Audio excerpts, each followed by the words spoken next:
from ESPN joins the show. Happy Wednesday, Adam. How are things? Good morning, Jamie and Bob in Philadelphia. Everybody out there, hope everybody's doing all right. Yeah, we're doing all right because we have a 3:40 kickoff on a Wednesday. It's game day today, right? It's game day. Love it. It's like baseball playoff, Schefter. It's awesome. Adam, can you walk us through how we got to this point? And I guess my question is the NFL trying to make a point and case out of the Denver Broncos, forcing them to play without a quarterback and kind of pushing, meaningful playoff teams back to a Wednesday? How did this all kind of transpire? Well, there are a few things. First and foremost, the Broncos situation is different than the Steelers situation. I know that people, not everybody understands that, but the difference is, look, the NFL's job, it feels, is to identify, isolate, and contain the virus whenever there are instances of a positive test. Identify, isolate, contain. And in the case of the Broncos, they felt like the virus was identified, isolated, and contained. Most important, contained. And if that's the case, they don't really care whether you've lost all your quarterbacks or all your defensive backs or all your running backs. You're playing the game. And so that's what happened in Denver. There was one positive test of a player. It's not their concern, the leagues, that the quarterbacks were in the meeting room with the individual who tested positive and weren't wearing masks, and there's video evidence of it. Okay, the rules are the rules, and while I've heard a lot of people complain about the integrity of the game and competitive balance, and those are valid points, I get it all.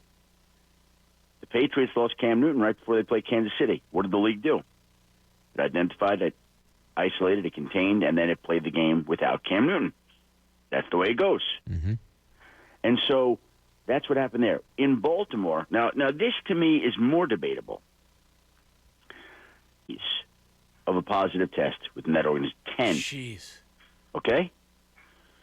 And so what that tells you is, yes, while the league is concerned about identifying, isolating, containing, it's also concerned about being the business that it is. It's the National Football League. The National Football League's job is to put games on, to entertain fans, to continue to have its television revenue. That's the business. Right. Okay? So the business goes on. The business goes on. Now, yesterday it was an equipment manager that tested positive. It was a backup player that apparently wasn't around people. Now, they're doing more tests this morning. And if one of those tests comes back positive, could that jeopardize the game? Yeah, it could. I've been told it could. Do I think this game is being played? I think we all think at this point it's being played because they've gone this far. They've pushed it back 3 different times.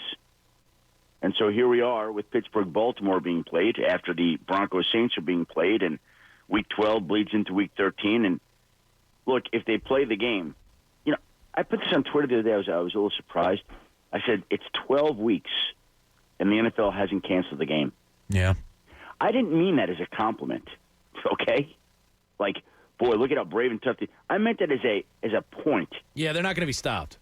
That's the point. And people took it the other way. But that's fine. Well, Schefter, that leads to my question. Of everything that's going on, and I think it's a great thing, identify, isolate, and contain by the NFL, great thing, good. That if teams can go by that protocol, that's good. What has the NFL done well during all of this in your eyes, and what are some of the things maybe that you've kind of said, wow, I don't know about that? Well, what it's done well is it's run its business. Yeah. It's run its business, okay? And I've said this. We are seeing restaurants close, counties shut down, schools going virtual, people dying, and the NFL plays all its games. No issues there, right? Yeah. I mean, and that goes back to my point of the league doesn't stop for anything. That's the point. Now, could it? Yeah, it could. Could there be an outbreak that derails? Yeah, that could happen. But we're 12 weeks in. And if that game today is played, 0 cancellations. So, like, coming away from this, Schefter, the season goes on. We have the problems we had. They deal with it. They get done this business. The Super Bowl's played. It's over. What do you think your feelings are going to be when it's done about this season? And I don't, just as a human, like, oh man, they shouldn't have done that, or that feels dirty, or how will you feel about the season? Bob, I was there last spring. I was against, Yeah. Okay, I'm not going to lie, but we go on, and first of all, I appreciate, personally, in my football world, that the league is doing this. I do appreciate that. Like, can you tell me that on Sunday afternoon at 1:00, I love that. Yeah. That's me. That's a lot of us. Okay? I love the 7.5 hours ahead. Or actually, no, excuse me. It's the 10.5 hours ahead. Okay? I love that there are 10.5 hours ahead of entertainment for the day, of fantasy football, of fun, of a diversion, of entertainment. That's me, okay? If you're not a football fan, you want to watch, no problems there. But I know that there are a lot of nights that my wife and I are sitting in front of TV and we're streaming through and we're looking through something to watch, and it's happened a lot recently. Like, what else is it? I've watched this, we watched that.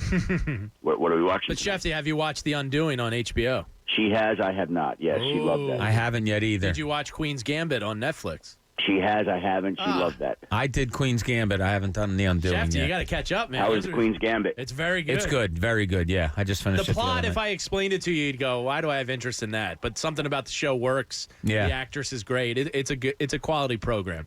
Well, I haven't watched much of that. I guess my attention wanders and I get called away. And so she started watching The Undoing on Sunday nights. I think that's when it airs because that seems to be when she watched it. Yeah. And I'm watching football, and she wasn't waiting for me. Yeah, we watch it. We watch it on Tuesdays. We play catch up. But great acting. My wife doesn't care. You're watching football. You're busy. I'm watching what I want to watch. It's work, Schefty. Well, we got work to do. We got to pay those bills. Let's bring it back to the Philadelphia Eagles. Ox just have the Eagles number. They beat them twice last year. It feels like dating back to ever since Lincoln Financial Field opened. Seattle has just had their number. It is what it is. Yeah. But this Eagles offense, look, we're 3 years removed from a Super Bowl where we had a quarterback that looked. Howie Roseman batted damn near 1,000% that offseason. Yep. Doug Pederson was the envy of a lot of teams in the NFL with the creativity of the offense. Now we're here three years removed, and people want significant change coming from this Eagles team. What is the word around the league on the regression of this team? How did it get so bad so quick? And frankly, can it be fixed with the same people that are here? All great questions. And I think that as we have documented and pointed out, I mean, it still is surprising to me that this team has not produced more and taken advantage of what is the easiest division in the history of football to win. In the history of football. Like 6 wins might win that division when 7 is the most it's ever won a division. 6 really might win that division.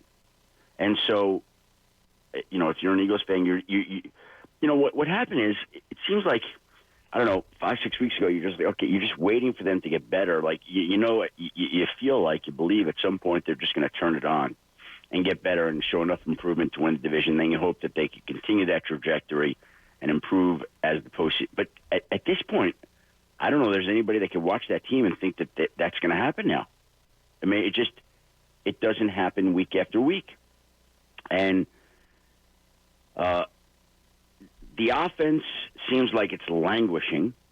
It's not coming through. Yeah. It doesn't seem like it's developing. And it looks like there are plays there early, and it looks like they're not being converted. And is that the quarterback? Is that I don't know. And by the way, I still believe in the quarterback. I do. I still believe in the people there. I do. But I understand why people are up in arms, and as we've said, people are going to want blood, and that there will be people who don't survive this. I mean, that's what will come of this in the end. Because in the NFL, that entertainment that we all crave for, which the league is pushing through on us, which we're thankful that it has, to tie it all together, the Eagles have disappointed their fans. And when that happens, fans won't play. And by the way, it looks like they've disappointed their owner too. Yeah. Yeah, very Okay, much. so forget about the fans for a moment. It looks like the owner's disappointed. So if the owner's disappointed, well, then we've got something here, right? Schefter, you may not have many samples to draw from on this, but when a team goes through kind of what the Eagles are going through, where a star quarterback is regressing, where the coach who had recent success is falling on really hard times and being questioned, where mostly you said there's going to be changes made. Like in your experience, where mostly has the axe been thrown? I don't know that you could generalize like that, Bob. Again, to me, in this league, the first person that people always look at is the head coach. It's just that's how it is. A team loses, it's the head coach, and then you go from there. I mean, that's always the starting point for who people look at. I don't know how this is going to play out. I don't know what will happen, but I know in the NFL, watching it, observing it, covering it as long as I have, and it's an honor. I would just say that people always start with it just seems like that. Like it's the head coach and the quarterback, right? Those are the first two in line. And so sometimes one goes, sometimes both goes, sometimes they decide neither goes. And that'll be up to the owner here. And again, the owner doesn't seem happy. Yeah. So let's see what he does. Schefter, if Doug Pederson and Howie Roseman were to hit the, for all intents and purposes, the free agent market, would they be the most highly sought-after people on that market, in your opinion?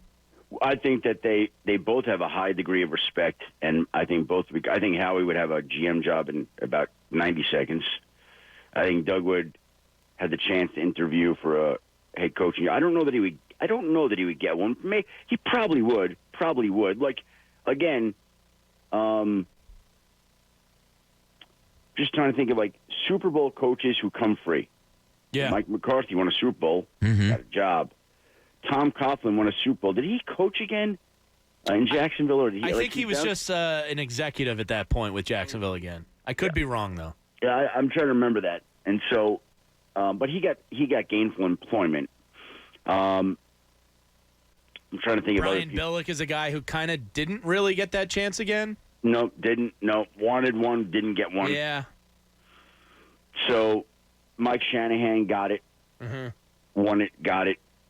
My guess would be that in the right situation that Doug might get the chance. Howie's a young GM, very aggressive, in the mold of what I think teams want their GMs today. I think he'd be hired right away. All right, Schefter, we have to get serious here now. And I know your television watching, especially during the weekend, is probably limited because of your work. But I don't know if you had a chance to see any of the Roy Jones Jr., Mike Tyson exhibition fight on Saturday night. Bob, I got to be honest. Again, I haven't gotten to watch The Undoing. I haven't gotten to watch The Queen's Gambit. Outside of the NBA and the NFL, I don't get to watch much of anything. All right. Well, the one thing I do know is that you're a huge Snoop Dogg fan. I've known that from years past. Well, Snoop Dogg did a little commentating on the undercard on the Nate Robinson fight, and he was hysterical. So Really? The question we're throwing out there today, if there's a celebrity out there, who no matter who it may be, that you'd love to see in the booth or hear in the booth for an inning, a quarter, a couple of plays, whatever it may be, who would it be? Who's your celebrity you wouldn't mind listening to for a couple minutes? Well, I would go with an unorthodox selection here, and I would just say to you that I would put Frank Caliendo in the booth and have him imitate Tony Romo and Jim Nantz together. Like I'd have a one-man booth with one guy doing the voices. That's awesome. That would be pretty funny. Well, Perfect. like, he could pull it off. Yeah, he could. He could be every announcer too. Right. He could do. He could do a little bit of Nance Romo, and then he could go way back. He could do Keith Jackson. He could, just be everybody all at once. Wouldn't that be cool? Actually, That would be great. Frank in the booth. I think that'd be kind of funny. He could be Brent Musburger. You put him on like a end of the season game between the Bengals and the Jets. Yeah.